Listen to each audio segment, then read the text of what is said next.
আমার প্রিয় কৃষক ভাইয়েরা, আপনারা দেখছেন আপনাদের প্রিয় কৃষি বিষয়ক YouTube channel agriculture helper Bengali. প্রিয় কৃষক ভাইয়েরা, আজ আমরা এই ভিডিওতে আলোচনা করব সরকার থেকে যে প্রতি বছর সাবসিডিতে আপনার কৃষি যন্ত্রপাতি দেওয়া হয় বা কৃষি যন্ত্রপাতির জন্য সাবসিডি প্রদান করা হয়, তার যে ফর্ম ফিল আপ সেটি নেওয়া হয়। তো 2023-24-এর প্রথম দফার ফর্ম ফিল আপ কিছুদিন আগেই হয়ে গেছে এবং অনেকেই আপনার মেশিনারি জিনিসপত্র কিনে ফেলেছেন এবং সাবসিডির টাকা তারা পেয়েও গেছেন। তো 2023-24-এর দ্বিতীয় দফার যে সাবসিডির ফর্ম ফিল আপ বর্তমানে শুরু হয়েছে আজ থেকে, অর্থাৎ 5/1/2024 তারিখ থেকে, এবং এটি চলবে আপনার 21/1/2024 তারিখ পর্যন্ত। তো কারা এই ফর্ম ফিল আপের জন্য আবেদন করতে পারবেন এবং এই ফর্ম ফিল আপ করার পর কোথায় ফর্ম ফিল আপটি আবেদন করবেন, কিভাবে করবেন, সম্পূর্ণটা আমি এই ভিডিওতে তুলে ধরব। তাই ভিডিওটি আপনারা মন দিয়ে দেখবেন। আর ভিডিওটি শুরু করার আগে এখনও যদি আপনারা আমার চ্যানেলটি সাবস্ক্রাইব না করে থাকেন, তাহলে চ্যানেলটি সাবস্ক্রাইব করে পাশে থাকা বেল বাটনে ক্লিক করে অল নোটিফিকেশন অন করে নেবেন সবার প্রথম আমার চ্যানেলে নতুন নতুন ভিডিও পাওয়ার জন্য। তাহলে চলুন কৃষক ভাইয়েরা, ভিডিওটি শুরু করা যাক।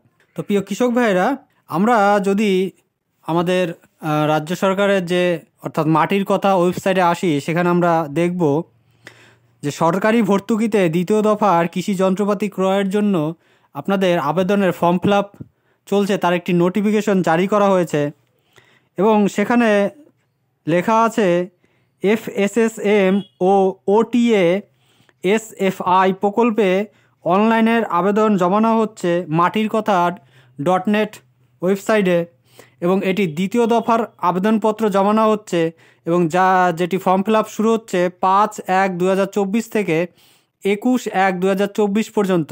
এবং বলা হচ্ছে এই যে অনলাইনে আপনারা এই আবেদনপত্রটি জমা করতে হবে, সেটি আপনারা এই মাটির কথা .net ওয়েবসাইটে আপনাদের আবেদন করতে হবে অনলাইনে, এবং তারপরে সেই আবেদনপত্রটি আপনারা অনলাইন থেকে কপি বের করে এবং তার সাথে প্রয়োজনীয় ডকুমেন্ট যেগুলো লাগছে সেই প্রয়োজনীয় ডকুমেন্টগুলো নিয়ে আপনারা আপনাদের নিকটবর্তী কৃষি ব্লক অফিসে জমা করতে হবে এবং জমা করবেন 22/1/2024 তারিখের মধ্যে।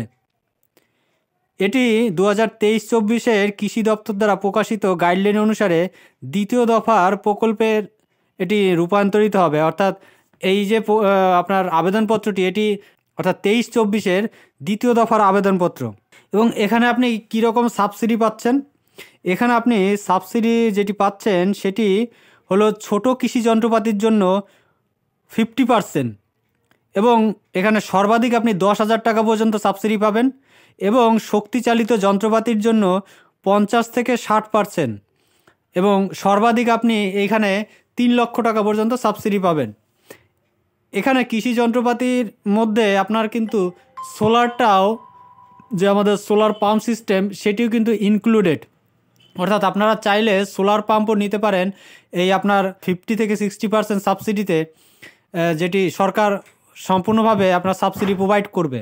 তো প্রিয় কৃষক ভাইরা, যারা যারা এই সাবসিডিতে কৃষি যন্ত্রপাতি নিতে চান বা নিতে ইচ্ছুক, তারা আপনারা আপনাদের নিকটবর্তী ব্লক অফিসে গিয়ে কথা বলতে পারেন, তাদের সাথে পরামর্শ নিতে পারেন, বা কিভাবে আপনারা অনলাইনে আবেদন করবেন তাদের কাছ থেকে সম্পূর্ণটা জেনে আপনারা অনলাইনে ফর্মটি আবেদন করে, এবং তারপরে সেই আবেদনপত্রের কপি এবং সাথে যেসব কাগজগুলো লাগছে অর্থাৎ ডকুমেন্টগুলো, অর্থাৎ আপনাদের আধার কার্ড, ভোটের ছবি, আপনার ব্যাংক অ্যাকাউন্ট পাসবুকের জেরক্স, আপনার জমির পর্চা, এগুলো নিয়ে আপনারা নিকটবর্তী আপনাদের যে ব্লক অফিস সেখানে আপনাদের জমা করতে হবে।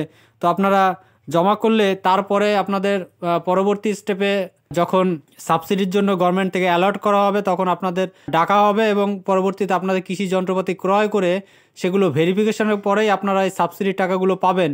তো আপনারা এটি আরও বিস্তারিতভাবে জানতে আপনারা আপনাদের নিকটবর্তী ব্লক অফিসে অবশ্যই যোগাযোগ করুন। তো প্রিয় কৃষক ভাইরা, আশা করছি আমার এই ভিডিওটি থেকে আপনাদের কিছুটা হলেও উপকারে আসবে। আর যদি ভিডিওটি ভালো লেগে থাকে তাহলে ভিডিওটিকে একটি লাইক করবেন, ভিডিওটি শেয়ার করবেন এবং চ্যানেলটিকে অবশ্যই সাবস্ক্রাইব করবেন। তাহলে আজ এই পর্যন্তই, দেখা হবে পরবর্তী ভিডিওতে।